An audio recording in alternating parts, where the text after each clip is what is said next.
Okay, so the first serious moment that we're getting into here took place at a football/soccer finals match where the YouTube streamer Speed was there live. Tensions got high as Speed's way of showing support to his club managed to annoy a fan of the opposing teams, to the point where things got physical and Speed's bodyguard had to step in. What the? Yo. What the? Why did he put his hands on me, bro? I didn't even touch him. If you had a problem, say something, bro. You got a verbal, bro. You don't put your hands. You don't put your hands on. You don't put your hands on somebody, bro. I don't know if y'all do that in England, but in Portugal we don't do that, bro. Cooler heads prevailed in the end as Speed went on to tweet out this picture of him and the fan, saying that he had forgiven him and that they were cool now. Still keeping it in the football scene with Speed, he also did have a brief altercation take place at the Simon charity football match, where him and the YouTuber Ginge posted up against each other. That's a foul. Oh, it's a foul against Speed. It was good use of the body there. From the angry Ginge. Okay, Speed. And another thing that took place with Speed in this year was when he had accidentally exposed himself during a stream in front of his camera. This ordeal became a huge talking point in the scene, and when he came back to stream again, some people in the chat were mocking him for it, and while he did show that it did frustrate him, Hey, bro, how the? What you? Damn, mother! I'm sick of you telling. Don't tell me to calm down. he had also broken character and revealed to his viewers how the whole situation was actually affecting him. From the bottom of my heart, bro, this past days and hours, I've been suffering very mentally. At the end of the day, I'm still a human being. You guys don't know the feeling, bro, what I'm feeling right now, you know? Hey, bro, I can't. I don't know what to do anymore, bro. And the last thing that we'll go over with Speed here had to actually do with one of his good friends, Kai Cenat, when the two of them linked up to make a song together. Kai pulled up to the house and their energetic personalities caused this tense moment to occur. Yo! Alright, bros. Hey. Yeah, bro, back up. Hey. Okay. Oh!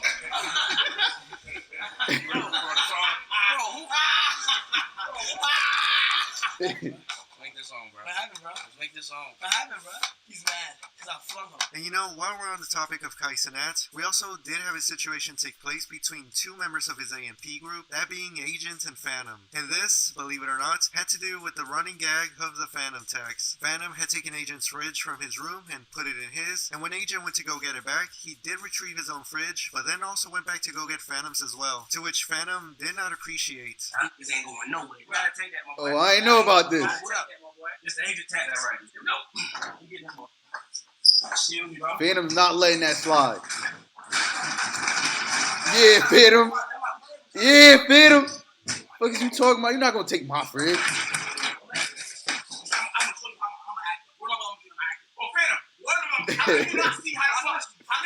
They get into a full-blown argument, which eventually had Phantom punching the camera, and when Agent returned to his room, Phantom was still not having it as Kai had now entered the scene. Phantom is getting active. Real active. And I don't think Agent wants parts. Can I do some corny? Please explain it to me.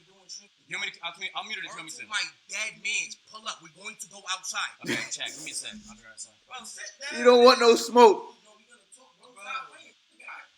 Excuse me, my brother. Excuse me, my brother. Excuse me, my brother. I've never seen a more unreasonable individual. Go get your fridge, gang. Go get your fridge.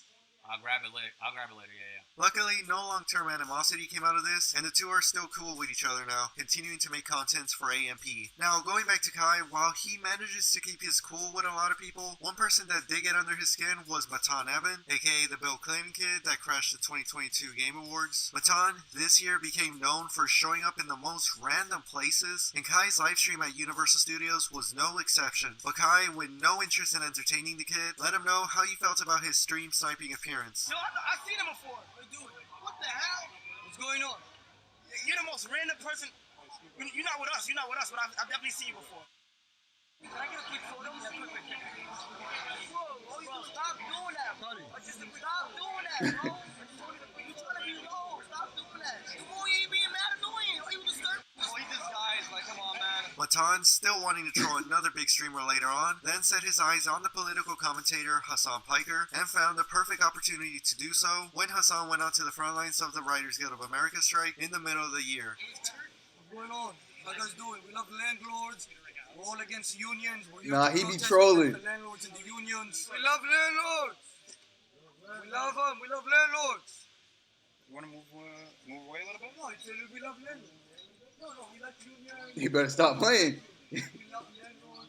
Now, the next moment that we got here also has to do a bit with the entertainment industry from the mainstream, where this one involved the Stranger Things 4 actress Grace Van Dien and the OG FaZe member / YouTuber FaZe Rain. Grace, barely having shown interest in gaming and streaming in the past, just nonchalantly joined the FaZe Clan organization like it was nothing, rubbing many in the community the wrong way, including Rain, to which he vocally called her and the organization out. Both Rain and Grace from that would have a personal back and forth, and before things could get even worse, Rain decided to have an in-person meetup between the two to sort of squash the beef, where at first their conversation was going well, but things took a turn as Rain displayed her hypocrisy by acting offended over her comments. You want to super victimize yourself with that? Okay, then I guess I'm hurt. How dare you? How dare you bring up the worst time in my life? I almost died. And I called you mid and you responded and I almost took my life? That almost left my mom without a son and support? See, I can play that game all day. If I called you mid, who cares what I say? And if you bring up my drug past, are you getting emotional? Yeah. Well, I'm just speaking the truth. I don't want you to get emotional. I don't like you. How do I you think expect me you're to a react? terrible person.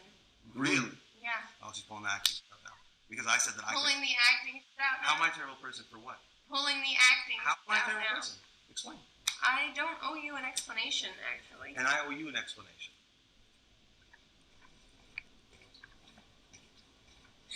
He's a good actor. Macho, tell Vera that I'm not doing this video, and if they release anything, then I'm leaving, please. Good actor.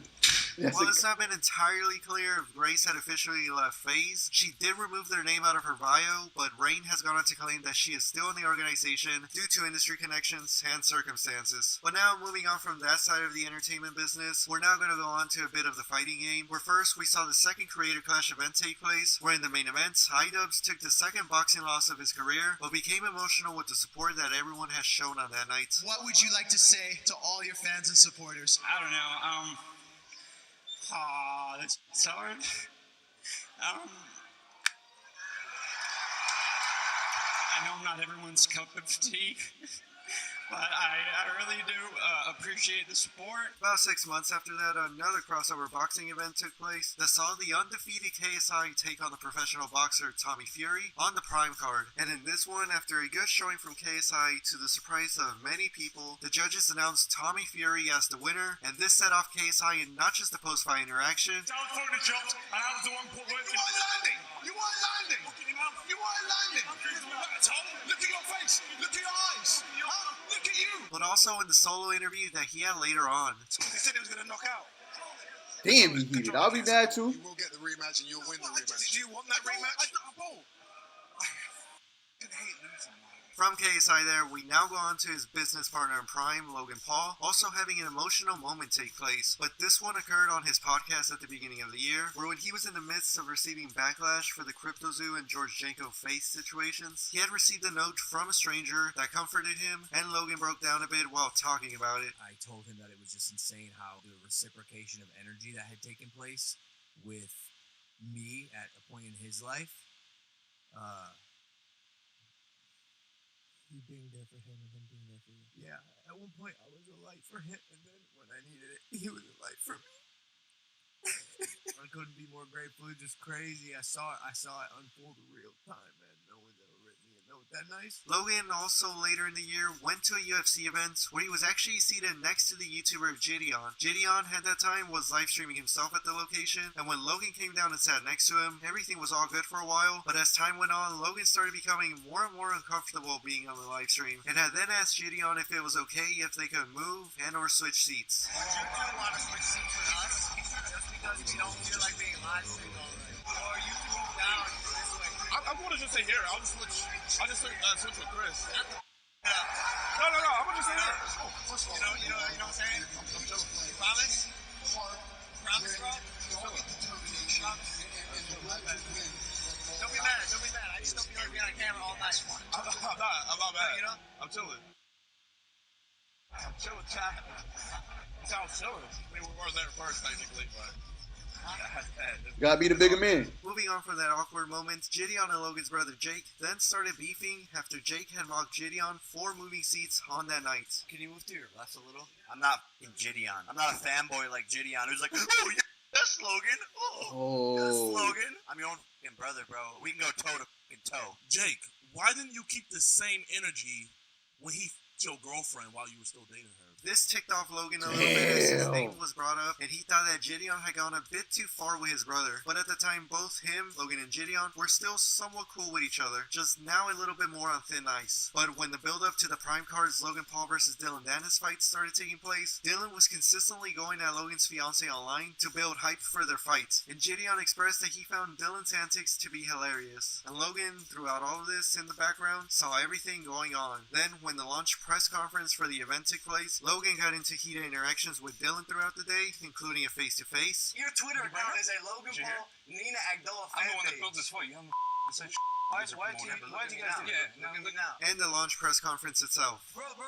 You've resorted to attacking a woman as your fight tactic? No wonder you're friends with Conor McGregor. Where's Coach McGregor? And why won't he take my bet? Help me here and help smack. Why won't he take my $1 million bet? Why won't you pay back to people from Crypto Zoo? I'm working on it, Dylan. Throughout this whole press conference, Gideon was actually there live streaming the whole thing, and when it was all said and done, Gideon went backstage and encountered himself with the this is where it happens. Paul, and made a reference that sent Logan off on him. Logan, can we switch seats real quick? How am I Two-Face?